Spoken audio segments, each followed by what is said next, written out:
پھر بہت سی روایات ہیں جو صحیح اور حسن کے درجے کی ہیں،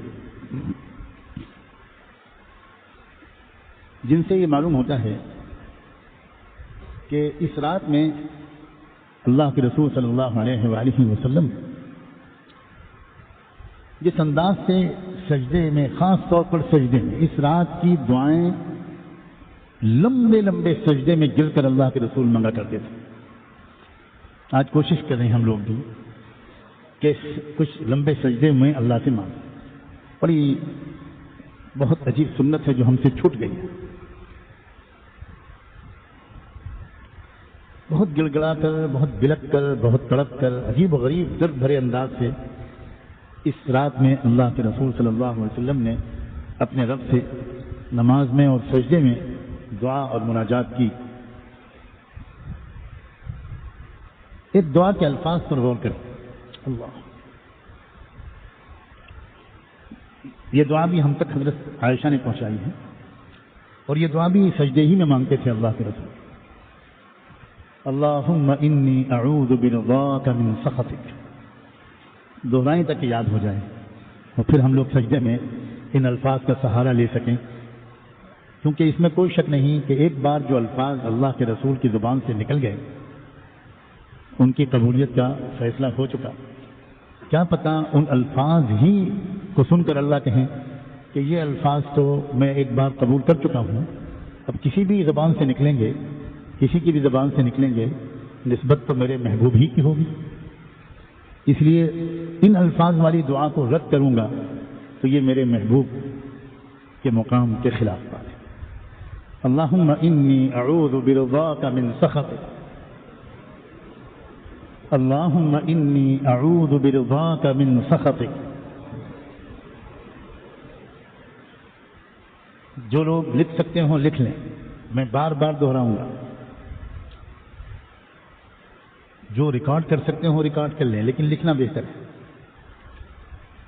اللہم انی اعوذ برضاک من سخطک،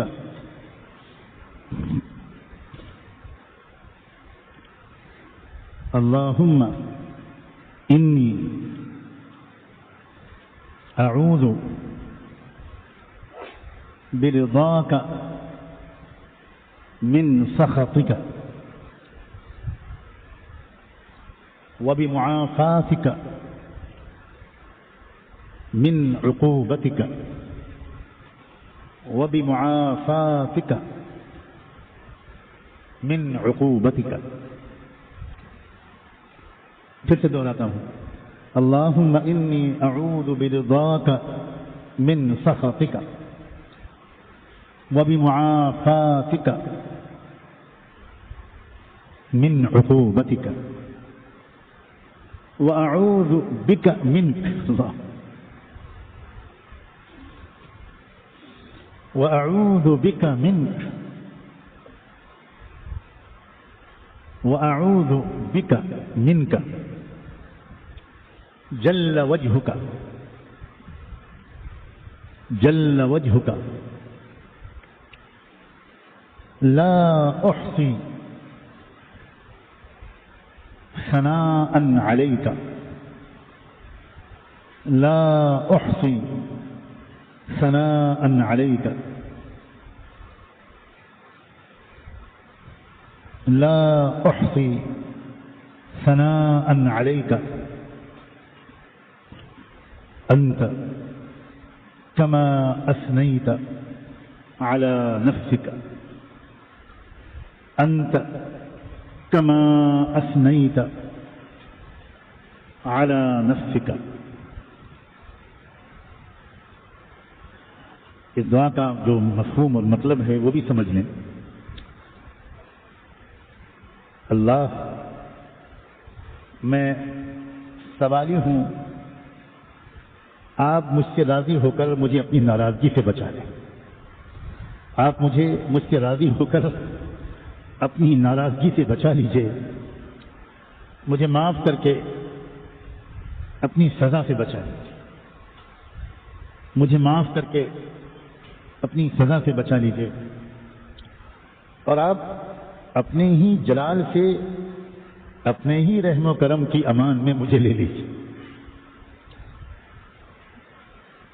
اپنے ہی ناراضگی سے، اپنے ہی رحم و کرم کی امان میں آپ مجھے لے لیجیے۔ میں آپ کے حق کے مطابق آپ کی حمد و ثنا نہیں کر سکتا، میں آپ کے حق کے مطابق آپ کی حمد و ثنا نہیں کر سکتا۔ آپ تو ویسے ہی ہیں جیسے آپ نے خود اپنا تعارف کرایا۔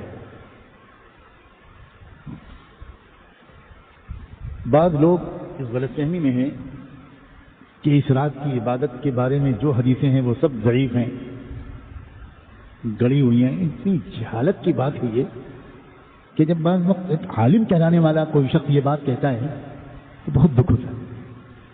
یہ جو دعا کے الفاظ ہیں جو میں نے ابھی آپ کو لکھائے ہیں، یہ صحیح مسلم میں آئے ہیں۔ اب اگر کوئی صحیح مسلم کی حدیث پر بھی اعتماد نہیں کرتا تو اس کو جاہل نہیں کہیں گے تو اور کیا کہیں؟ بعض روایات میں ان الفاظ کے ساتھ ایک اور بات آئی ہے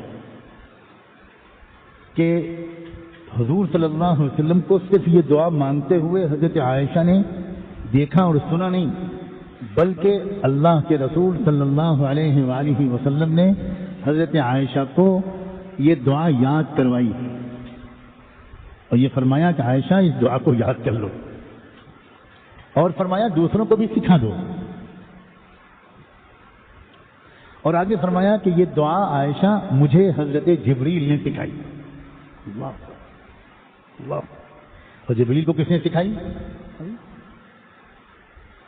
جب اللہ کی طرف سے الفاظ دیے گئے ہیں، درخواست کا مضمون دیا گیا ہے تو قبولیت میں کوئی شک ہے؟